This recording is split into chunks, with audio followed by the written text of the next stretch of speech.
বন্ধুরা, নিউজ ভ্যানগার্ডের পক্ষ থেকে আমরা নিয়ে এসেছি এক বিশেষ প্রতিবেদন আপনাদের জন্য।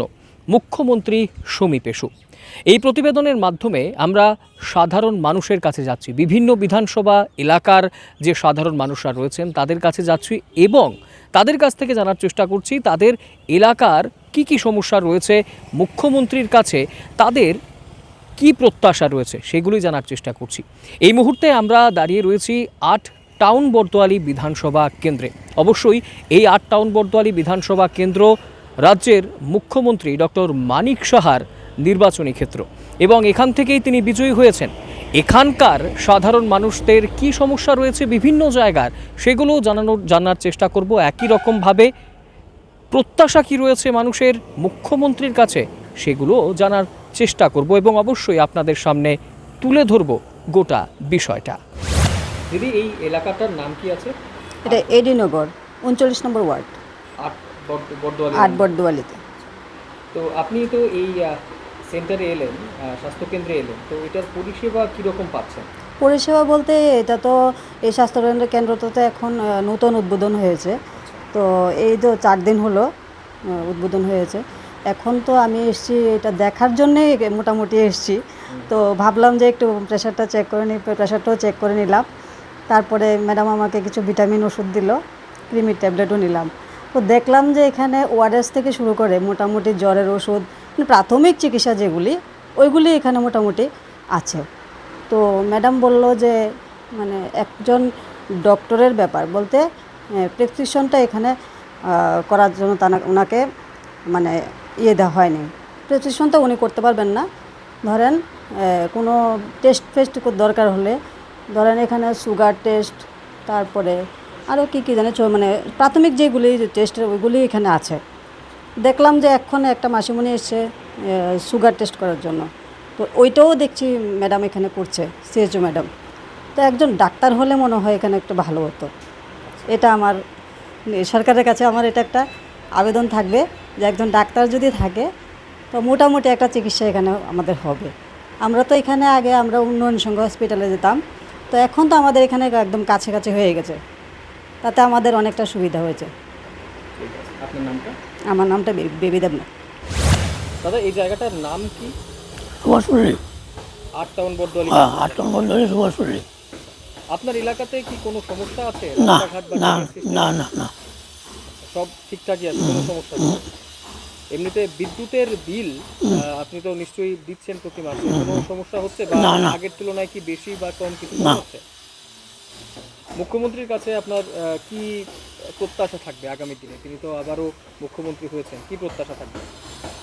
তাদের জন্য মানে ভালো করে এলাকায় উন্নয়ন হয় এই আর কি। আপনার নামটা? ভুবনেশ্বর পাল। এটা কোন বিধানসভা এলাকার কোন জায়গায়? ৮ নং টাউন বর্দোয়ালি, সুভাষপল্লী। এই এলাকার বাসিন্দা, কোনো সমস্যা কি আছে? না, কোনো সমস্যা নেই। রাস্তাঘাট বা ড্রেনেজ সিস্টেমের কোনো সমস্যা? না, সব কিছু ঠিক আছে, সবই ঠিক আছে। ঠিক আছে। আচ্ছা, আপনার বাড়িতে গ্যাসের পাইপলাইন বা সিলিন্ডার কিভাবে ব্যবহার করেন? আচ্ছা, পাইপলাইন। তো সেইটা মানে ঠিকঠাকভাবে কি আসছে গ্যাস বা কি বলবেন? আচ্ছা, গ্যাস আসছে। গ্যাস আসছে, কোনো সমস্যা হচ্ছে না? কোনো সমস্যা হচ্ছে না।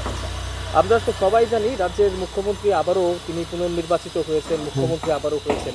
তো রাজ্যের মুখ্যমন্ত্রীর কাছে কি প্রত্যাশা থাকবে এবারের প্রত্যাশা থাকবে, উনি যেহেতু দ্বিতীয়বারের জন্য মুখ্যমন্ত্রী হয়েছেন, আমার একটাই বক্তব্য, সবার স্বার্থে, ৩৭ লক্ষ মানুষের স্বার্থে উনি যেন আগেও ভালো কাজ করে এসেছেন, এখনও ভালো কাজ করবেন। আমাদের প্রত্যাশা এটাই, আরও উনি যেন একদম যুগ যেন উনি মুখ্যমন্ত্রী থাকেন, এটাই আমার প্রত্যাশা। আমি মুখ্যমন্ত্রী মানিক সাহাকে আমি ধন্যবাদ জানাচ্ছি যে উনি দ্বিতীয়বার মুখ্যমন্ত্রী হওয়ার জন্য। আমি আরও চাই যে উনি বারবার যেন উনি মুখ্যমন্ত্রী থাকে, কারণ উনি যেসব কাজ করছেন বা আগামী দিনে যেসব করে গেছেন বা এখনও যে করছেন, অনেক ভালো কাজ করছেন, খুব ভালো। আমার নাম রাজীব বণিক। দর্শক বন্ধুরা, আমরা এই মুহূর্তে দাঁড়িয়ে আছি ৮ টাউন বর্দোয়ালির ভট্টপুকুরের শুকতারা সংঘ এলাকাতে এবং এখানের সাধারণ মানুষরা কি বলছেন, কি সমস্যা রয়েছে তাদের এবং তাদের মুখ্যমন্ত্রীর প্রতি কি প্রত্যাশা রয়েছে সেটাও জানার চেষ্টা করব। দাদা, আপনি তো এই এলাকার বাসিন্দা, তো এই এলাকাতে কি কোনো সমস্যা রয়েছে বা যা সমস্যা ছিল এখন কি সেগুলো সমাধান হয়েছে, কি বলবেন? এখন সমাধান সব কিছু হচ্ছে। আগে যেগুলো সমস্যা ছিল এখন কোনো আর সমস্যা নেই। কি কি সমস্যা ছিল? রাস্তা ড্রেন ডুন একদম পরিষ্কার হচ্ছে, ড্রেন ডুনের কাজ হচ্ছে, পানীয় জল মানুষ পাচ্ছে, ঘর বাড়ি নতুন ঘর টর পাচ্ছে, এমনি কোনো সমস্যা নেই। ড্রেনের কাজ আপনি বললেন যে ড্রেন পরিষ্কার হচ্ছে এখন, মানে এখন এই সেই সমস্যাটা আর তাহলে কিছু নেই? এখন আর মানে আগে যে সমস্যাটা ছিল এখন আর নেই, পানীয় জলের কোনো রকমের কি কিছু সমস্যা আছে? কোনো সমস্যা নেই, মানে জলের কোনো সমস্যা নেই। মুখ্যমন্ত্রীর প্রতি আপনার কি প্রত্যাশা থাকবে? খুব ভালো, আমাদের মুখ্যমন্ত্রী তো মানিক শাহ খুব ভালো। এখন এখন যেই বিষয়টা চলছে সেটা আগামী দিনে কি বলবেন? আরও যাতে এলাকার উন্নয়ন হয় সেই দিকে কি বলবেন? সেটাই তো আগামী দিনের আরও উন্নয়ন হয় এই এলাকার, সবার মঙ্গল হবে। আপনার নামটা? দুটন দেব। তাতে এই এলাকাটার নামটা কি? হাওড়া নতুন বললে এরপরে যে এইদিকে গীতা মন্দির আছে এদিকে এটা আমরা 8 টাউন বটদোয়ালি বিধানসভা। 8 নম্বর রদ্দালি বিধানসভা কেন্দ্র। আচ্ছা, তারপর তো আপনার এই এলাকাতে সমস্যা কি আছে? সমস্যা তো এদিক দিয়ে এই আমরা নদীর চরে এদিকে তো জলের সমস্যা, জল টল সাপ্লাই নাই, এদিকে কারেন্ট আছে আর নদীর জল ফ্লাড হইলে আমরা কষ্ট হয় আমরা চলাফেরা করতে, খাওয়া টাওয়া, জল টল আনতে টানতে অনেক কষ্ট হয়। আপনাদের বাড়িতে কি জল ওঠে তাহলে? জল উঠে তো বর্ষাকালের দিন আর কি। আর একদম আমি টেলারি কাম করি, কিন্তু এখন আমরা কোনো সুযোগ সুবিধা পাইছি না। তারপরে দেয়া এই আমরা টেলারি ইউনিয়ন আছে, এদের থেকে আমরা কোনো কিছু পাইছি না, মানে বাতা টাতা যে কোনো এটা কোনো কিছুই পাইছি না। আপনি ভাতার জন্য কি অ্যাপ্লাই করেছিলেন? অ্যাপ্লাই করছিলাম অনেক আগে, আচ্ছা, এদিকে ওই যে আগের পার্টি আসছিল তার কাছে বলছিলাম এই বয়স্কর ভাতা তাহলে করছিলাম। এই তো পাড়ার ভিতরে এদিকে আসছিল দেন আগের পার্টিটা এটা আসছিল দেন তার দ্বারা করছিলাম। তারা কাগজপত্র সবই নিছে, কিচ্ছু দিছে না আর কি। বলছে দিব করছে আর গেছে না, তো সরকার গেল ফালটাই কি দিব। তো তার পাশাপাশি বাড়িঘর কি আপনারা কিছু পেয়েছেন সরকারের কাছ থেকে বা কিছু? সরকারি আমরা ওইদিকে চাউল টাল এসব তো আমরা পাইছি। আচ্ছা, এই প্লাটগুলো কিছু কিছু ভাই খাবার টাবার দেয়, দিয়ে খাই, খিচুড়ি টিচুড়িও করে স্কুলের মাধ্যমে খাইয়া থাকি আমরা। আচ্ছা, রাজ্যের মুখ্যমন্ত্রী তো আবারও তিনি মুখ্যমন্ত্রী হয়েছেন হ্যাঁ। এবার দেশের নির্বাচনের পর, তো ওনার কাছে কি প্রত্যাশা থাকবে এবার আপনার? ওনার কাছে কি আর করতে থাকবো যে আমাদের কাজকর্ম চলে ইহা করে দিয়ে চাই। আর ভাতা যেটা আপনি অ্যাপ্লাই করেছিলেন সেটা সেটা যদি সেটা যদি পাই তাহলে আমরা খুব সুবিধা হইব। আপনার নামটা? গণেশ শূদ্র ফাল। যদি আপনার এই জায়গাটার নাম কি? মাস্টারপাড়া টাউন পতঙ্গ। তো আপনার পরিবারের তো যারা আছে ছোটরা, তোরা তো পড়াশোনা করছে, হ্যাঁ তো পড়াশোনার ব্যাপারে শিক্ষা ব্যবস্থা নিয়ে কি বলবেন? ঠিকঠাক পড়াশোনা কি হচ্ছে? হ্যাঁ পড়াশোনা ঠিকভাবে হচ্ছে। আচ্ছা, যে সরকারি যে সুযোগ সুবিধাগুলো রয়েছে বিভিন্ন, তো সেগুলো কি আপনার ছেলেমেয়েরা পাচ্ছে ঠিকঠাক? হ্যাঁ মেয়ে পাচ্ছে। আচ্ছা, তো সেদিকে আপনি কি বলবেন যে আরো কি কিছু এমন কিছু আছে আপনার এলাকাতে যেগুলো এখনো সমস্যা আছে, যেগুলো আরো ভালো করা যেতে পারে? হ্যাঁ একটু ভালো করা যেতে। কোনগুলো কি সমস্যা আছে মনে করবেন? শিক্ষার দিকে তো আপনি বললেন যে ভালোই চলছে, আর কি এমন কিছু আছে যেগুলো সমস্যা? সুখ সুবিধার সমস্যা বা হুম? সুখ সুবিধার সমস্যা সরকার। আচ্ছা, রাস্তাঘাটের কি কোনো সমস্যা আছে? রাস্তাঘাটে চলতে অসুবিধা? না না রাস্তাঘাটে চলতে অসুবিধা হয়। সব ঠিক আছে না? ঠিক আছে। আচ্ছা, তো রাজ্যের মুখ্যমন্ত্রীর কাছে আপনার কি আবেদন থাকবে? আপনার ছেলেমেয়েরা পড়ছে, তো সেই ক্ষেত্রে কি বলবেন? আগামী দিনে কি চাইবেন মুখ্যমন্ত্রীর কাছে? মুখ্যমন্ত্রীর কাছে চাবো আমরা স্কুল ঠিকভাবে পড়াশোনা হোক বা হচ্ছে রাস্তাঘাটে চলাফেরা ভালো হোক। আচ্ছা, ঠিক আছে। আপনার নামটা? রিঙ্কু রুদ্রপাল।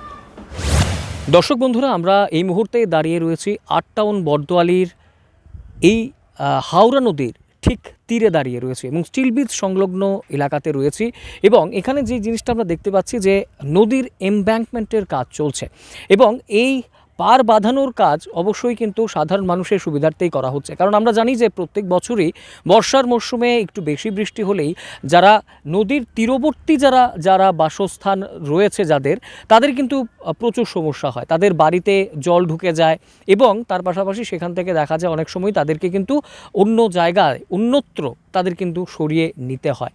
এই বিষয়গুলো কিন্তু প্রায় প্রত্যেক বছরই কিন্তু একটা সমস্যা রয়েছে এই ৮ টাউন বরদোয়ালি বিধানসভা কেন্দ্রের যারা সাধারণ মানুষ রয়েছেন, বিশেষ করে যারা এই নদীর তীরবর্তী অঞ্চলে বসবাস করেন তাদের জন্য। তাদের কী সমস্যা রয়েছে আরও অবশ্যই তাদের কাছ থেকে চলুন জেনে নেব।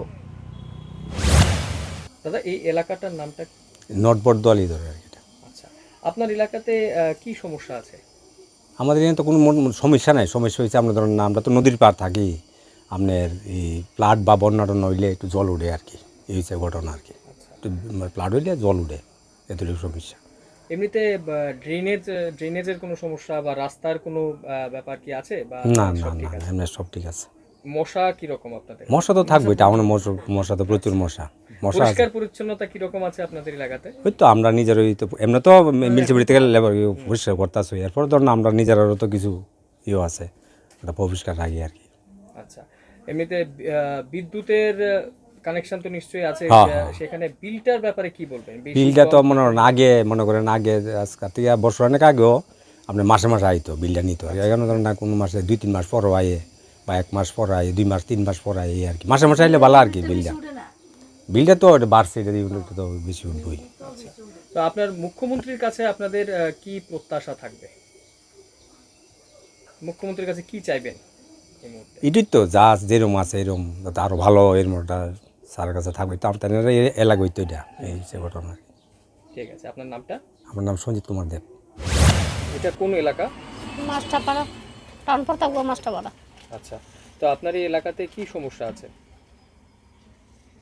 আমরা তো খাসের জায়গা থাকি, এর মধ্যে আমরা সমস্যা তো বিভিন্ন, যেমন জলের অসুবিধা, আমরা কল চেপে জল নিয়ে লাগে, এরপরে সিলিন্ডার টানাটানি করে আনি যদি মাটি তলের হয়, কিন্তু আমরা শুনতেছি যে আমরা এন থেকে অন্য জায়গা নিয়ে পুনর্বাসন দিব, আমরা এই জায়গা থেকে তুলে দিব।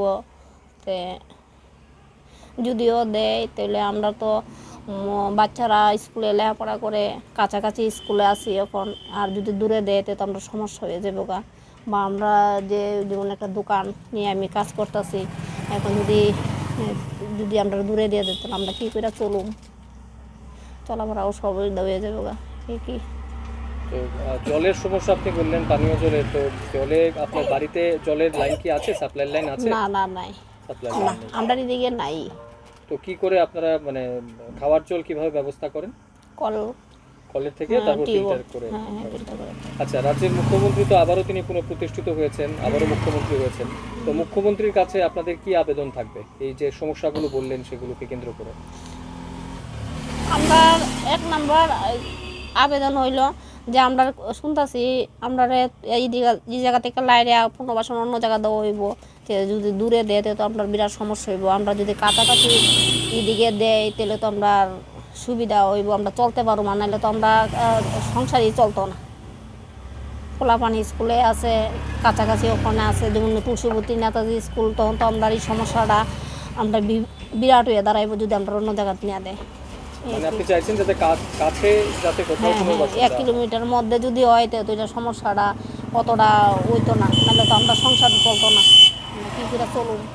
আর পানীয় জলের ব্যাপারে আপনার পানীয় জলের ব্যাপারে টিউবওয়েল দিলে সাপ্লাই লাইনটা দিলে ভালো হয় কি, কিন্তু আমরা দিবনি এদিকে তো সমস্যা, কারণ আমরা কইতাছে খাসের জায়গা আমরা অন্য জায়গার নিয়ে পুনর্বাসন দিব শুনতেছি, এর লেগে তো আমরা তোরা করি না। তো আমরা 1 নম্বরই ওই যে পুনর্বাসনটা যদি আমরা 1 কিলোমিটারের ভিতরে দেয়, শুনছি এদিকে বলে ওই মাস্টারপাড়া স্কুলের কাছাকাছি বলে জায়গা বলে খালি আছে, যদি ইচ্ছা করে মুখ্যমন্ত্রী দিতে পারবো এই জায়গাটা, যদি দেয় তো আমরা সুবিধা হইব। আচ্ছা, ঠিক আছে। আপনার নামটা? দুলন রুদ্রপাল। অসংখ্য ধন্যবাদ। কোন এলাকা? বরদোয়ালি, আচ্ছা, টাউন বরদোয়ালি। তো আপনাদের এই জায়গাতে রেশন শপটা যে আছে সেটা কতটা দূরে আছে? এই তো বেশি দূর না, 10 মিটার এমন তো হবে, মেন রোড আর কি। আচ্ছা, তো আপনি রেশন শপ থেকে কিরকম পরিষেবা পাচ্ছেন? অর্থাৎ মানে সমস্ত রকমের জিনিস কি আপনারা পান যখন না দরকার? না সব পাচ্ছি, আচ্ছা, সবই প্রতি মাসে পেয়ে গেছি। কোনো সময় কোনো পাননি কোনো সময় এরকম? না না না না তাই সময় এই এলাকাতে স্বাস্থ্য পরিষেবার কথা যদি বলি, স্বাস্থ্য পরিষেবা কীরকম আছে? এখানে তো আমাদের ক্লাবের পাশেই, বাড়ির পাশেই আছে হেলথ সেন্টার, ভালো পরিষেবা, ভালো হচ্ছে। সেখানে গেলে মানে ওষুধ টষুধ হ্যাঁ, হ্যাঁ, বিনামূল্যেও সব। কি পাচ্ছেন আপনারা? হ্যাঁ পাচ্ছি প্রেশার মাপাই রেগুলারই, কোনো অসুবিধা নেই। তো রাজ্যের মুখ্যমন্ত্রী তো আবারও তিনি পুনঃপ্রতিষ্ঠিত হয়েছেন নিজের জায়গায়, আবারও মুখ্যমন্ত্রী হয়েছেন এবার। তো ওনার কাছে কি প্রত্যাশা থাকবে আপনার? হ্যাঁ, আমরা এলাকার থেকে পাস করেছে, উনি তো ভালো লোক, উনিকে আমরা চিনি অনেক দীর্ঘদিন ধরেই। এখন তো আমরা চাই আরও যাতে ভালো হয় এলাকার, এটা তো আমরা চাইবই। এলাকার আর কোন কোন বিষয়ে মনে হয় যে আরেকটু উন্নতি দরকার? তো উন্নতি বলতে প্রতি বছরই তো জল ওঠে এলাকাতে, খুব বেশি জল ওঠে, রাস্তাঘাট ডুবে যায়। তো এটি যাতে একটু নিষ্কাশন করার লেগে আর কি করার জন্য আবেদন রাখবো স্যারের কাছে, যাতে ভালো হয় এলাকার। ঠিক আছে, আপনার নামটা? অমলেশ দাস। এই জায়গাটার নামটা কি? মাস্টারপাড়া, গাঙ্গালি রোড। আচ্ছা, আপনার এই এলাকাতে কি সমস্যা রয়েছে? আমরা এইদিকে তো এখন সরকার ওখানে কোনো কাজই করছে না, কোনো কাজ হইছে না। যদি নতুন কইরা সরকার গঠিত হইতাছে, ওই আশাইরা যদি আমরা দিকে একটু ফিরা চায়, আমরা তো মূর্তির কাজ করি, এরপরে দিয়ে আমরা নাই বিপিএল কার্ড আর বাতা আপনার মনে হয় তাই না 75 বছর গেছে গা, এইবার বাতা কাগজ পাইছি আমরা তাইনের। আর আমারও তো 60 গেছে গা ভাই দিয়া, আমি তো এক দূরে তাই নই ফানা। আর পোলাবান্ধ 2 জন, এরা বিকম পাস, সাধারণ কাজ করে। আর বউ 10,000 চাকরি আসলো, চাকরির দফা তোই নাই, খুব কষ্ট আর কি এখন এইভাবেই। সমস্যা আছে? হ্যাঁ, এইভাবেই চলতেছে, কষ্ট করে আর কি সাংঘাতিক। আপনার বাড়িতে কি গ্যাসের কানেকশন আছে নাকি সিলিন্ডার দিয়ে ব্যবহার করেন? Gas, line gas. আচ্ছা, সেটাতে কি কোনো সমস্যা আছে কি? না। আচ্ছা, বিল টিল সব ঠিকঠাক আসছে গ্যাসের, বিদ্যুতের? হ্যাঁ ঠিকই। রাজ্যের মুখ্যমন্ত্রী তো আবারও তিনি পুনঃপ্রতিষ্ঠিত হয়েছেন, ওনার কাছে কি প্রত্যাশা থাকবে? এই যে সমস্যার কথা আপনি তো বললেন, আমরা গরিবের দিকে একটু লক্ষ্য করুন আর কি। এই যে সমস্যাগুলো বললেন আপনি, সেগুলোর সমাধান অবশ্যই করতে চাইবেন? সরকার যদি একটু দয়া করে আমরার দিকে তুই চলে। আচ্ছা, আপনার নামটা? আমার নাম মল্লিকা রুদ্রপাল। আপনি তো এই এলাকার বাসিন্দা, এই এলাকাতে কি সমস্যা রয়েছে? ড্রেনেজ সমস্যা কি কিছু রয়েছে? হ্যাঁ, ড্রেনের সমস্যা তো আছেই। তারপর আমরাও একটু অসচেতনামূলক কাজ করি, ড্রেনটাকে ঠিকভাবে ইউজ করছি না। আর তারপর মানে নগরবাসীরাও ঠিকভাবে সেগুলিকে ইউজ করছে না, ড্রেনের সঙ্গে ড্রেনগুলিকে মিস ইউজ করছে বেশি। তো তার পাশাপাশি আপনি কর্মসংস্থান নিয়ে কি বলবেন? কর্মসংস্থান তো আমার ফ্যামিলি ফুলি একদম বেকার। আর আমি 10,000 টিচার ছিলাম, এখন তো চাকরি চলে গেছে, এখন তো একদম বেকার অবস্থায় আছি। আচ্ছা, তো রাজ্যের মুখ্যমন্ত্রী উনি তো আবারও পুনঃপ্রতিষ্ঠিত হয়েছেন নিজের পদে, তিনি আবার মুখ্যমন্ত্রী হয়েছেন। ওনার কাছে ওনার কাছে আবেদন থাকবে যে 10,000-এর প্রত্যেকটা ফ্যামিলি খুব কষ্টে চলছে, তাদের প্রতি যাতে তিনি মানবিক হন। আর এখানে যে আগামী দিনে কর্মসংস্থান যাতে আরো বৃদ্ধি পায়, সেটা অবশ্যই। বেকার সমস্যা তো আছেই, বেকারদেরও কর্মসংস্থান ব্যবস্থা করতে হবে, পাশাপাশি 10,000-এর ব্যাপারটাও যাতে তিনি খুব ভালোভাবে দেখেন। আপনার নামটা? আমার নাম প্রতিভা পাল। Thank you. দাদা, এই সেন্টারটা তো আপটাউন বর্দোয়ালি কেন্দ্রের অন্তর্গত আছে। হ্যাঁ, তো এই সেন্টার চালাতে কোনো সমস্যা হচ্ছে কি বা কোনো কিছু ব্যাপার আছে? অ্যাকচুয়ালি আমাদের এই বিবেকানন্দ ব্যায়ামাগার 1947-এ প্রতিষ্ঠিত হয়েছে। এখান থেকে ত্রিপুরা রাজ্য থেকে পার্টিসিপেট করেছে, যেমন দুলাল দেব বর্মা আছেন, মিস্টার ইন্ডিয়া হয়েছেন ত্রিপুরা থেকে, দীপা কর্মকার এখান থেকে অলিম্পিয়াতে গিয়েছেন, তারপরে অস্মিতা পাল, প্রিয়াঙ্কা দাশগুপ্ত জিমনাস্টিক থেকে ইন্টারন্যাশনাল কম্পিটিশানে গিয়েছে। আমি অমল ঘোষ, আমিও এই বিবেকানন্দ ব্যায়ামাগাতে ন্যাশনাল চ্যাম্পিয়ন হয়ে এখন এই এশিয়ান গেমসে খেলতে যাব ইন্ডিয়া টিমের নর্থ ইস্ট থেকে একমাত্র পার্টিসিপেন্ট ম্যান। এই ব্যায়ামাগারে অ্যাকচুয়ালি আমরা ভলেন্টারি অর্গানাইজেশন। আমরা এর আগে যে এমএলএ ছিলেন আশিস শাহ, ওনার কাছে আমরা গিয়েছিলাম যে এমএলএ ফান্ডেতে কিছু দেওয়ার জন্য। আশিস শাহ আমাদের স্পোর্টস হলের জন্য 4 লাখ টাকা দিয়েছিলেন, এটা দিয়ে আমরা করে এখন এটা আর করতে পারছি না ফিনান্সিয়াল কন্ডিশনে। এখন আমরা মাননীয় যে আমাদের এই এলাকার যে এমএলএ যিনি এখন মুখ্যমন্ত্রী, ওনার কাছে আমরা যাব আমাদের ব্যায়ামাগারের এই বিভিন্ন সাহায্য করার জন্য।